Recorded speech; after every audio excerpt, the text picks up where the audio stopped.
everybody. Welcome to our new show. I'm just saying. My name is Ann Marikis. And I'm melodramatic. And we are so excited that you guys are tuning in today. We got some pretty hot topics that we want to touch on. And our first topic today are expectations to dating. We all have our expectations in life. Okay, we have our expectations at our jobs. We have our expectations with our children, family members. So what are your expectations when you're dating? It doesn't matter. Just listen.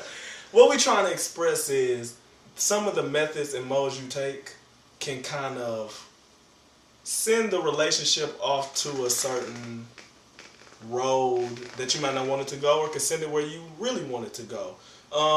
First thing we're going to start off is about when you meet the person. This is totally fresh. This is totally new. So when you first meet a person at the club or wherever, y'all exchange numbers, the next day you get the call and it's like, okay, where do we take it from here? Mm-hmm. So one of the first things I recommend that we even don't do is the whole, hey, what's going on? Nothing. I really want to see you. Okay. How about I come through? What? Exactly.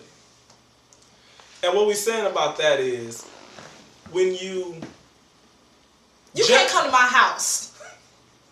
Do not ask to come to my house if I just met you. That's rude. Yeah, and it's like we're adults. This is not no teenager stuff where all there is go to the movie, so meet me on the bus stop or meet me at my house. Don't you got your ID?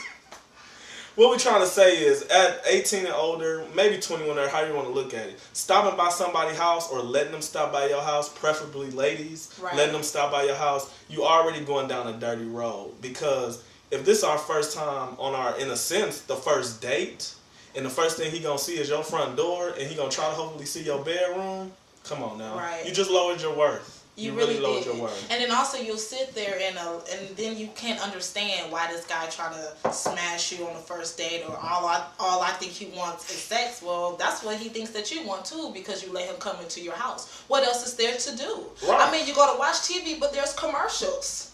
Who's not going to try to touch you on commercials? Come on. Yeah. They go for the neck on commercials. Yeah. Big time. And when you comfy and got your shoes off, it's kind of like, why not fuck? But we saying the expectations to dating is dating, not fucking. If you're trying to fuck, bring them over. Meet them halfway. Exactly. Like the word dating is, is when you just meet somebody. You're getting to know each other. You know what I mean? He shouldn't know what color your sheets are on your bed. That's useless. That's not something no one needs to know when you're meeting somebody for the first time. Right, that's pretty So cool. all we trying to say is, don't expect no one to come to your house when you first meet them, and if you do, expect that they want to fuck. Basically, and what we kind of trying to point out is he called you up. I really want to see you. How about I come through? Okay, where are we going? Right. Where are we going? Don't make it think that coming to your house is a common thing. You just let any old man up in your house, especially for the ladies who have children. Because the worst people in the world, I hate the ones where. So what you want to do? You want to go to the movies? Well, baby, I really like to watch bootlegs. What? Bootlegs? You never told me that one. I hate that to death. I had a nigga talk about some. Well, when I want to watch a movie and sit down and talk. I said, okay, that's cool. Which movie theater you want to go to?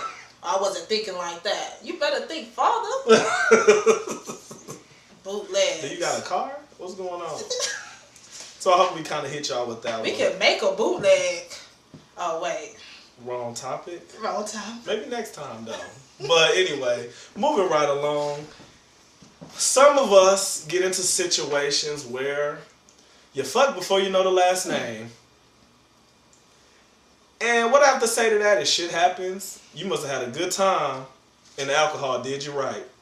But one thing I hate is, if we fuck first after the club, however it goes down, and we do end up going to your house the first night, don't try to twist it around after the sex, after you realize the sex is good and now you actually want to build something of substance.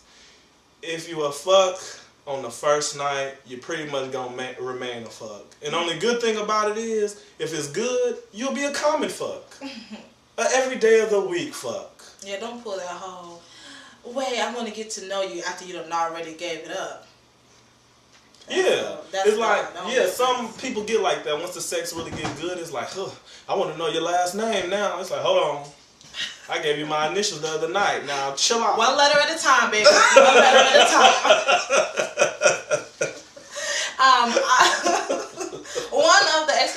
I want to touch on is if you ask me to go on a date, I feel like you should know that you're paying. I mean, I feel like, yes, this is 2010, about to be 2011, and women are changing, men are changing, and everything's changing, Obama. But it's like, you know, we're not doing no Dutch.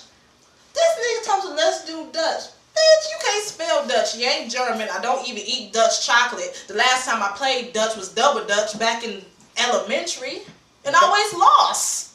Yeah, I think on the first date, honestly, I feel like whoever asks, can I take you out? Exactly. Or let's go out. That person is paying. I mean, that's like, oh, come take a ride with me real quick and go up here. All right, drop you off. You got some gas money? You serious? You asked me. Right. Exactly. So when it comes to dating, you gotta know if I'm the requester, I'll be doing the paying. So don't think that I think that only men should pay. If a woman asks to take you out, then that woman should pay. But whoever asks, that's who should pay. That's just it. Don't even ask me to leave the bitch a tip. Okay? Don't ask me to do nothing. But sit in the goddamn car, go like this a few times, and be on my way. I'm just there to look cute. Yeah, ask me to pay. We'll be in the back busting dishes. Get your gloves ready. That's horrible. And when you're on that date, it's some of the never do's, never asks that we kind of want to touch on too. One of the never asks is how many people you slept with. Oh. How do you even come up with that? What number is a good number? And what Right. number is a bad number? Come on. So it's just kind of like, you shouldn't care. In my opinion, like, I really don't ask nobody how many people they slept with because it ain't going to benefit me. All I know is whatever your number is, hopefully I'm +1. That's all I really care about. Are you another number on the list? The list? Oh. We ain't supposed to have lists. But anyway, another never go and do is what I would say is, you know, asking about exes. Knowing your ex-boyfriend, your ex-girlfriend, blah, blah, blah. And the number one question we all are guilty of asking, and we all pretty much been asked, why are you single? Yeah. And the thing about that is I try to revert from that because honestly, I feel like if you're not single, that's something you should bring up. Because I'm not going to ask you, are you seeing anybody or why are you single? And what I suggest for people who kind of hate that question to it and make you roll your eyes or whatever, to statement like that, it's kind of like, you know, I'm single just because I am. You know, I'm trying to get to know you, blase, blase, however it go. There's not really a good answer for that Right. question either. It's a pointless question. Why are you single? I don't know. That's like asking people, why are you here? Yeah. So Why were you born? Who cares? why you black? Just am. So it's like, just keep it simple. Just reavert, answer the question with another question. And another question that we always get thrown at us is, what are you looking for? I hate asking that question because depending on who you are, it makes all the difference. It really does. If I'm talking to you outside the club and I'm lit, I think you can imagine what I'm looking for. Yeah, and if we sitting at this restaurant, I'm looking for my waitress to come with this goddamn food. Shit.